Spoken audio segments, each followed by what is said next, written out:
नमस्कार, स्वागत है झारखंड की फटाफट ताजा बड़ी खबरों में। पहली बड़ी खबर, झारखंड में आज प्रधानमंत्री नरेंद्र मोदी 6 वंदे भारत ट्रेनों को देंगे हरी झंडी। झारखंड के लिए आज का दिन बेहद खास होने वाला है, क्योंकि इस दिन प्रधानमंत्री नरेंद्र मोदी झारखंड को एक साथ 6 वंदे भारत ट्रेनों की बड़ी सौगातें देंगे। बता दें कि यह पहली बार है जब किसी भारतीय राज्य को इतनी बड़ी संख्या में वंदे भारत ट्रेनों की सुविधाएं मिलने जा रही हैं। प्रधानमंत्री नरेंद्र मोदी जमशेदपुर में आकर इन ट्रेनों को हरी झंडी दिखाएंगे। इसके साथ ही प्रधानमंत्री राज्य में 21,000 करोड़ रुपए की विभिन्न योजनाओं का उद्घाटन और शिलान्यास भी करेंगे, जो कि विकास की दिशा में एक महत्वपूर्ण कदम है। बता दें कि इन ट्रेनों की अधिकतम गति 130 किलोमीटर प्रति घंटा होगी, जो कि उच्च गति वाली यात्री सेवाओं की दिशा में एक महत्वपूर्ण कदम है। झारखंड में 2,500 मिनी आंगनबाड़ी सेंटर्स हो जाएगा अपग्रेड। झारखंड में 2,551 मिनी आंगनबाड़ी सेंटर्स को पूर्ण आंगनबाड़ी सेंटर में अपग्रेड किया जाएगा। केंद्रीय महिला एवं बाल विकास मंत्री अन्नपूर्णा देवी ने शुक्रवार को प्रोजेक्ट भवन सभागार में राज्य सरकार के महिला एवं बाल विकास विभाग के अधिकारियों के साथ बैठक में इसकी अनुमति दी। खबर है कि झारखंड के 6,850 आंगनबाड़ी सेंटर्स को अपग्रेड करने की केंद्रीय मंजूरी मिल चुकी है। बता दें कि केंद्रीय मंत्री ने आयुष्मान भारत योजना में आंगनबाड़ी कार्यकर्ताओं और सहायिकाओं और 70 वर्ष से अधिक उम्र के नागरिकों को शामिल करने की जानकारी देते हुए कहा है कि झारखंड में अधिक से अधिक लोगों को इसका फायदा मिल सके, इसके लिए अधिकारी काम करें। बता दें कि बैठक में केंद्रीय मंत्री ने विभिन्न केंद्रीय योजनाओं की प्रगति की समीक्षा की। इस क्रम में उन्होंने अधिकारियों को योजनाओं में तेजी लाने का निर्देश दिया। झारखंड में एसबीआई ने विद्युत आपूर्ति के लिए डीवीसी की बड़ी मदद। झारखंड में बिजली आपूर्ति के लिए एसबीआई ने डीवीसी को बड़ी मदद दी है। खबर है कि भारतीय स्टेट बैंक ने दामोदर घाटी निगम यानी डीवीसी को 10,050 करोड़ रुपए का ऋण स्वीकृति को मंजूरी दी है। बता दें कि यह ऋण अल्ट्रा सुपर थर्मल प्रोजेक्ट के लिए मंजूरी दी गई है। बता दें कि यह परियोजना भारत की बढ़ती ऊर्जा आवश्यकताओं को पूरा करने के लिए बिजली क्षमता को 1600 मेगावाट तक बढ़ाने का एक प्रयास है। बता दें कि यह साल 2030 तक देश की बढ़ती ऊर्जा मांग को पूरा करने की सरकार की रणनीति का हिस्सा है। बिजली के बुनियादी ढांचे को मजबूत करने की दिशा में यह बड़ा कदम है। झारखंड के मुख्यमंत्री हेमंत सोरेन ने जेएमएमएसवाई की जारी की दूसरी किस्त। झारखंड के सीएम हेमंत सोरेन ने शुक्रवार को झारखंड मुख्यमंत्री महिला सम्मान योजना यानी मैया सम्मान योजना की 322.50 करोड़ रुपए से अधिक की दूसरी किस्त जारी की। बता दें कि इस योजना के तहत महिलाओं के बैंक अकाउंट में प्रत्येक महीने 1,000 रुपये क्रेडिट किए जाते हैं। बता दें कि झारखंड मुख्यमंत्री मैया सम्मान योजना की दूसरी किस्त बोकारो जिले के ललपनिया में एक सरकारी समारोह में जारी की गई। मुख्यमंत्री हेमंत सोरेन ने कहा, हमने झारखंड मुख्यमंत्री मैया सम्मान योजना की पहली किस्त पहले ही जारी कर दी है। दूसरी किस्त जारी करने का काम करम महोत्सव की पूर्व संध्या पर शुरू किया गया है, ताकि महिलाएं जश्न मना सकें। झारखंड में 10वीं 12वीं टॉपर्स की होगी बल्ले बल्ले। झारखंड सरकार देगी लाखों रुपए के लैपटॉप और स्मार्टफोन। सीबीएसई बोर्ड के कक्षा 10वीं और 12वीं के 2023 और 24 के टॉपरों के लिए बेहद बड़ी खुशखबरी है। खबर है कि झारखंड की हेमंत सोरेन सरकार कुल 97 टॉपर्स को सम्मानित करेगी। सरकार सीबीएसई टॉपरों के साथ जैक आईसीएसई के भी टॉपरों को सम्मानित करेगी। बता दें कि सीएम को प्रस्ताव भेज दिया गया है, जिसमें कहा गया है कि झारखंड सरकार स्टेट टॉपर को 3 लाख रुपए, सेकंड टॉपर को 2 लाख रुपए और थर्ड टॉपर को 1 लाख रुपए देगी। साथ ही 60,000 रुपये तक की कीमत का एक लैपटॉप और 20,000 रुपये तक की कीमत का एक स्मार्टफोन भी दिया जाएगा। बता दें कि ये सम्मान स्वयं झारखंड के मुख्यमंत्री हेमंत सोरेन और शिक्षा मंत्री बैद्यनाथ राम अपने हाथों से देंगे। पीएम आवास ग्रामीण के तहत 10 लाख लाभार्थियों को मिलेगा अपना पक्का मकान।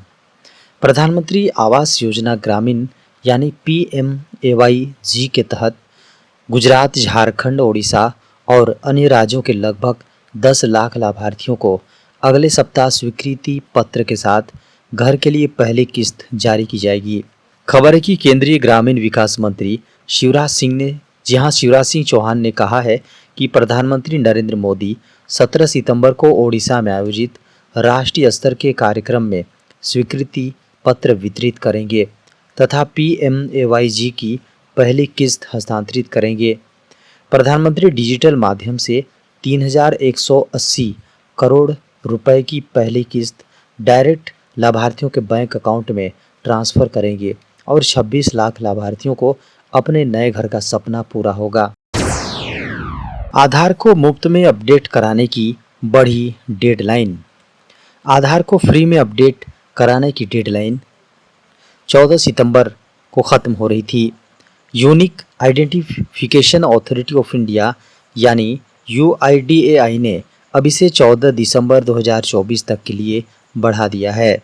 मीडिया की खबरों को माने तो UIDAI ने सभी आधार उपभोक्ताओं को फ्री में आधार अपडेट करने का मौका दिया था। बता दें कि 14 सितंबर फ्री आधार अपडेट करने की अंतिम तिथि थी। शनिवार को आधार कार्ड होल्डर्स के लिए बड़ी खबर आई।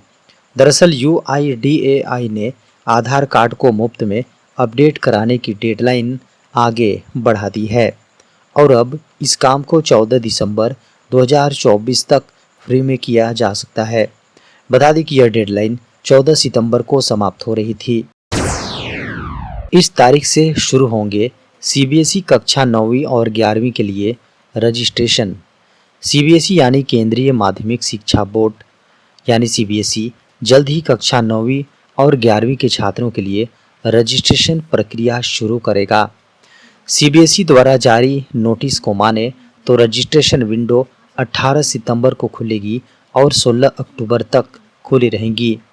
CBSE बोर्ड के छात्र CBSE की आधिकारिक वेबसाइट cbsc.gov.in पर उपलब्ध परीक्षा संगम लिंक का उपयोग करके अपना रजिस्ट्रेशन दर्ज करा सकते हैं।